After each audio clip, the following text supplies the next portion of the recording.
Bonjour à tous, aujourd'hui je vais vous présenter mon sondeur. Donc c'est un Helix 8 de chez Humminbird, GN4, Mega SI+, Mega DI+. Pourquoi un 8, pourquoi pas un 9, pourquoi pas un 7? Donc voilà, moi j'ai eu le 8 à un très bon prix, je l'ai eu au prix d'un 7,9.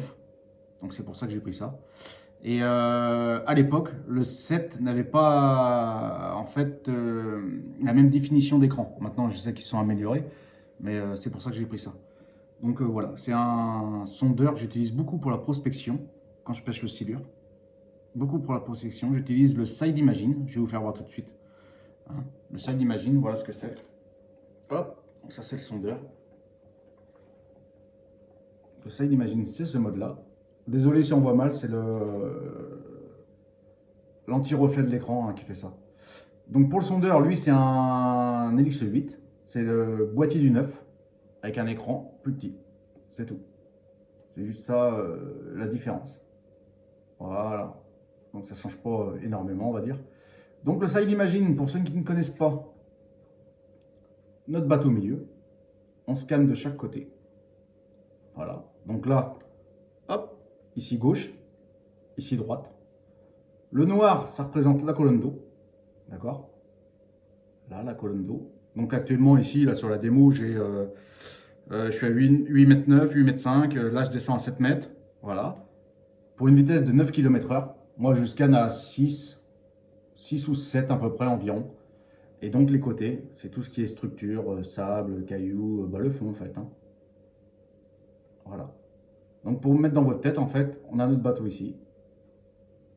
Hop. Tout ce qui descend au niveau de la barre et qui est noir, c'est la colonne d'eau. Et tout le reste, c'est le fond de chaque côté. Donc j'utilise pour la pêche du silure, moi, ce mode-là. C'est pour faire de la prospection. On peut très bien l'utiliser pour le carnassier et tout ça, hein, parce qu'on peut voir les bancs de poissons.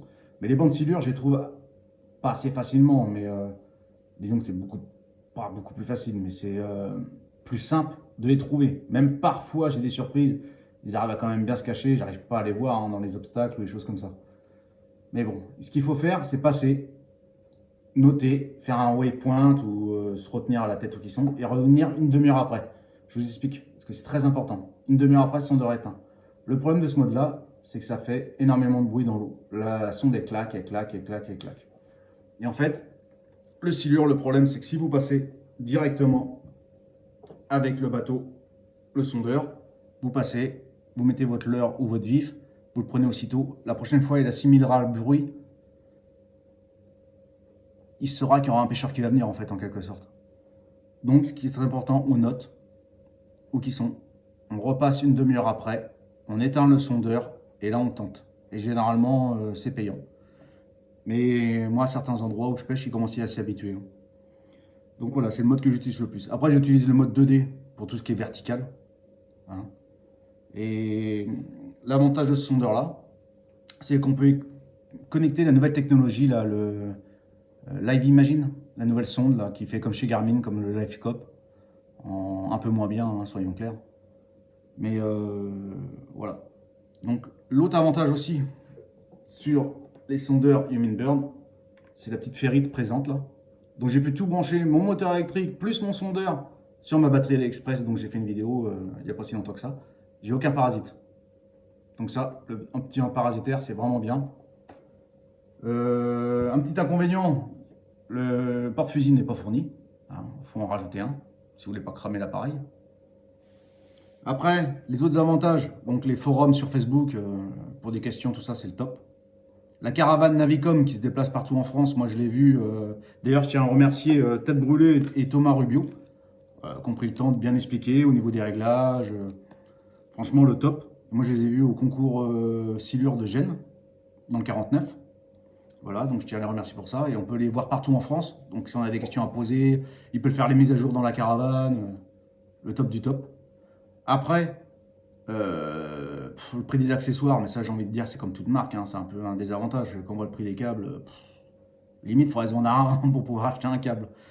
Mais bon, voilà, le prix des appareils, après, ça reste les appareils du marché, hein, c'est quasiment tous le même prix. Et non, c'est un bon petit sondeur, c'est un très bon sondeur. Après, je peux vous faire voir quelques modes. Là, je sais qu'en mode démo, on peut avoir hop, le 2D, je sais pas si vous allez le voir. Le problème, c'est qu'avec l'anti-reflet, ouais, c'est ça, je m'en doutais. Avec l'anti-reflet, bah, ça brille trop. Je vais essayer de vous faire voir le mode DI qui est plutôt sympa aussi. Voilà le mode DI. Plutôt assez sympa. Et normalement, je peux voir, même si j'ai pas la sonde, parce que dans la dernière mise à jour, c'était inclus. Voilà, le mode Live Imagine. Bon bah, ça donne envie, hein. Ça donne clairement envie, hein. Mais bon bah, la sonde, je vais attendre qu'elle baisse un peu. Voilà, c'était juste une petite vidéo pour vous présenter mon sondeur. Et puis, j'attends vos retours en commentaire. Et je vous dis à bientôt sur l'eau.